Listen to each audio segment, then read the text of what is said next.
Hello, I'm Amy Zawi with the Jerusalem Connection Friday Red Alert Report for August 18 on the political front.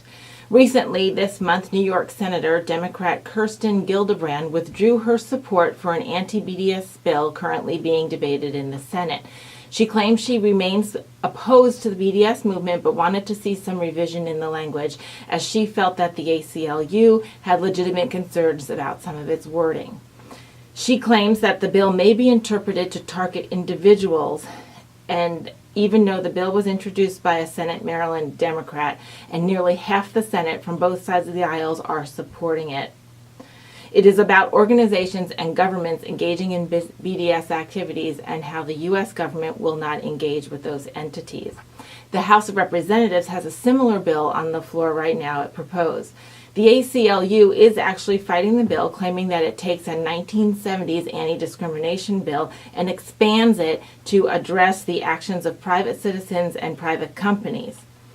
Thus, it's an inhibition to free speech. However, lawmakers in the support of the bill are saying that this is not the case. This law, which has bipartisan and bicameral support more so than any other measure in recent memorable history, claim the language is very specific to government entities and organizations on how they do business and with whom they will conduct business. Overseas, in Munich, Germany, it became the first major German city to pass with huge margins of support anti-BDS legislation, noting that no such BDS activities can happen within their city lines with public support. To quote lawmakers, the municipality will not provide premises for BDS campaigns, events, exhibits, demonstrations that pursue the goals of BDS. This does not, however, prohibit any private citizen or private venue or organization from engaging in their own dialogue, debate, or expression of free speech with their own funding and with their own property. And I do believe this is an important distinction, that we can never impede on free and healthy speech and debate, even when we have to debate people that we know are wrong, and that private funds and private property need to be respected, because there will always be an organization in power that you might disagree with. City council members in Munich from the two largest parties had various contributions to this bill. Munich is the capital city of the German state of Bavaria. Quote, the bill will pass because the Christian Social Union and the Social Democratic Party jointly govern and have the majority in the city council. And both these organizations are on board, noting that the BDS activities are anti-Semitic. Included in the language, quote, it is against every form of anti-Semitism, no cooperation with anti-Semitic BDS, boycott, divest, sanction movement.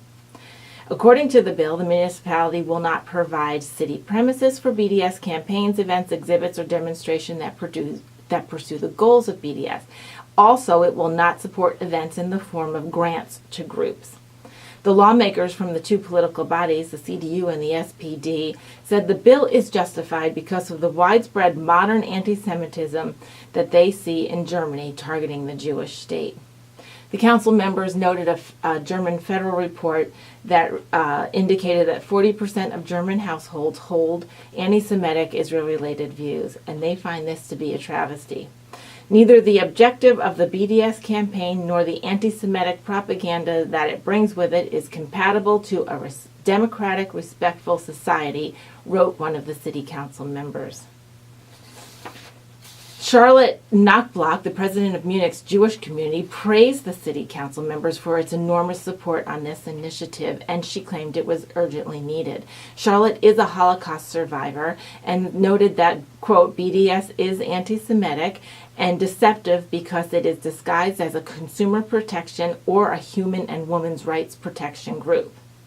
A Munich-funded cultural center called Einwelt also faces a loss of funding because its support of allegedly anti-Semitic BDS group activities, including sponsorship of Salom Shalom.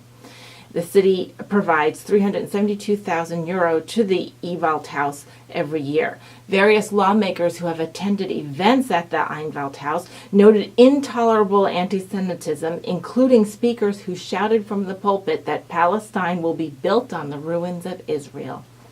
I am glad to see that Germany is making wonderful strides in combating BDS actions and making sure that public funds and public resources are not used to propel it. But I'm also glad that they are carefully noting not to quell free speech, because that can turn back on any group at any time. The legal battles in the state houses and the battles for hearts and minds in the marketplace and on college campuses and in communities continues to rage. And we will continue to do our part in disseminating the truth about who and what Israel is and who and what the Jewish people are, historically and in the modern day. We will continue to expose the lies and offer support with prayer, finances, and goodwill. Shavua Tov. Have a great week. And Shabbat Shalom.